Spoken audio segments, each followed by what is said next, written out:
When in the course of human events, it becomes necessary for one people to dissolve the political bands which have connected them with another, and to assume among the powers of the earth the separate and equal station to which the laws of nature and of nature's God entitle them, a decent respect to the opinions of mankind requires that they should declare the causes which impel them to the separation.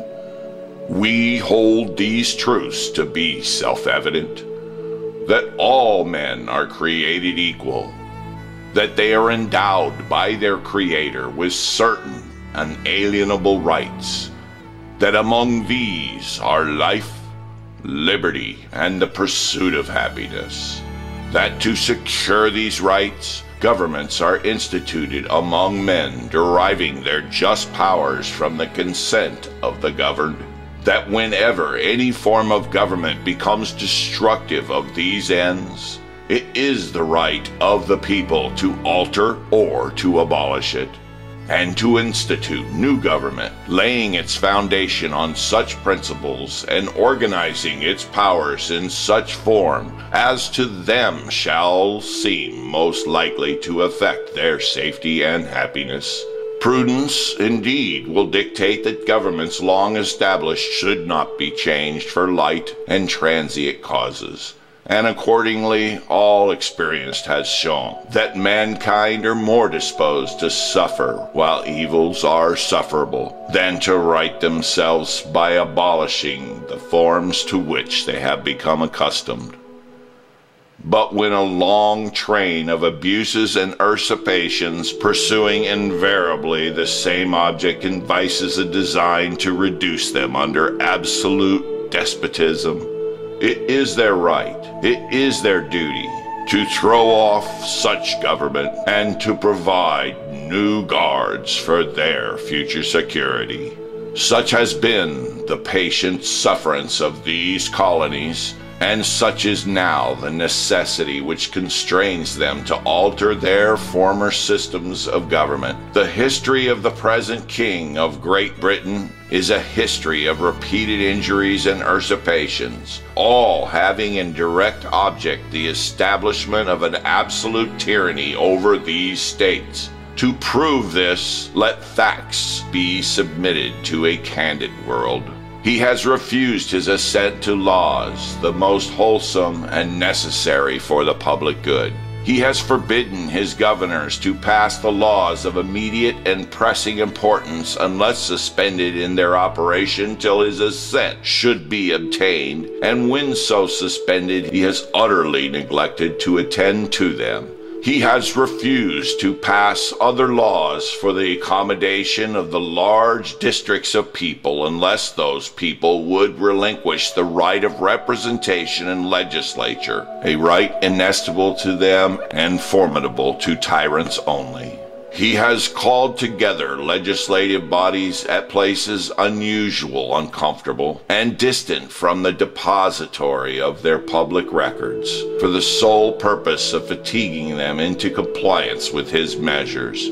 He has dissolved representative houses repeatedly for opposing with manly firmness his invasions on the rights of the people. He has refused for a long time after such dissolutions to cause others to have returned to the people at large for their exercise, the state remaining in the meantime exposed to all the dangers of invasion from without and convulsions within. He has endeavored to prevent the population of these states for that purpose, obstructing the laws for naturalization of foreigners, refusing to pass others to encourage their migrations hither, and raising the conditions of new appropriations of lands. He has obstructed the administration of justice by refusing his assent to laws for establishing judiciary powers. He has made judges dependent on his will alone for the tenure of their offices and the amount and payment of their salaries. He has erected a multitude of new offices and sent hither swarms of officers to harass our people and eat out their substance. He has kept among us, in times of peace, standing armies without the consent of our legislatures. He has affected to render the military independence of and superior to the civil power. He has combined with others to subject us to a jurisdiction foreign to our Constitution and unacknowledged by our laws, giving his assent to their acts of pretended legislation, for quartering large bodies of armed troops among us, for protecting them by a mock trial from punishment for any murders which they should commit on the inhabitants of these states, for cutting off our trade with all parts of the world, for imposing taxes on us without our consent, for depriving us in many cases of the benefits of trial by jury, for transporting us beyond seas to be tried for pretended offenses, for abolishing the free system of English laws in a neighboring province, establishing therein an arbitrary government, and enlarging its boundaries so as to render it at once an example and fit instrument for introducing the same absolute rule into these colonies, for taking away our charters, abolishing our most valuable laws, and altering fundamentally the forms of our governments, for suspending our own legislators and declaring themselves invested with power to legislate for us in all cases whatsoever. He has abdicated government here by declaring us out of his protection and waging war against us. He has plundered our seas, ravaged our coasts, burnt our towns, and destroyed the lives of our people. He is at this time transporting large armies of foreign mercenaries to complete the works of death, desolation, and tyranny already begun with circumstances of cruelty and perfidy scarcely paralleled in the most barbarous ages and totally unworthy the head of a civilized nation. He has constrained our fellow citizens taken captive on the high seas to bear arms against their country, to become the executioners of their friends and brethren, or to fall themselves by their hands. He has excited domestic insurrections among us,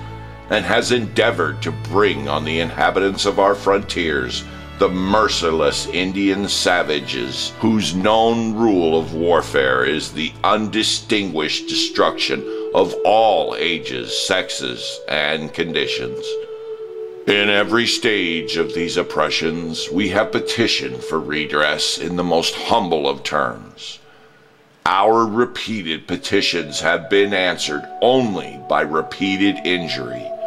A prince whose character is thus marked by every act which may define a tyrant is unfit to be the ruler of a free people. Nor have we been wanting in attentions to our British brethren. We have warned them from time to time of attempts by their legislature to extend an unwarrantable jurisdiction over us. We have reminded them of the circumstances of our immigration and settlement here. We have appealed to their native justice and magnanimity, and we have conjured them by the ties of our common kindred to disavow these usurpations, which would inevitably interrupt our connections and correspondence. They too have been deaf to the voice of justice and of consanguinity. We must therefore acquiesce in the necessity which denounces our separation, and hold them as we hold the rest of mankind, enemies in war, in peace, friends. We, therefore, the representatives of the United States of America, in General Congress, assembled, appealing to the Supreme Judge of the world for the rectitude of our intentions, do, in the name and by the authority of the good people of these colonies, solemnly publish and declare that these united colonies are, and of right ought to be, free and independent states, that they are absolved from all allegiance to the British Crown, and that all political connection between them and the state of Great Britain is and ought to be totally dissolved, and that as free and independent states they have full power to levy war, conclude peace, contract alliances, establish commerce, and do all other acts and things which independent states may of right do. And for the support of this declaration, with the firm reliance on the protection of divine providence, we mutually pledge to each other our lives, our fortunes, and our sacred honor.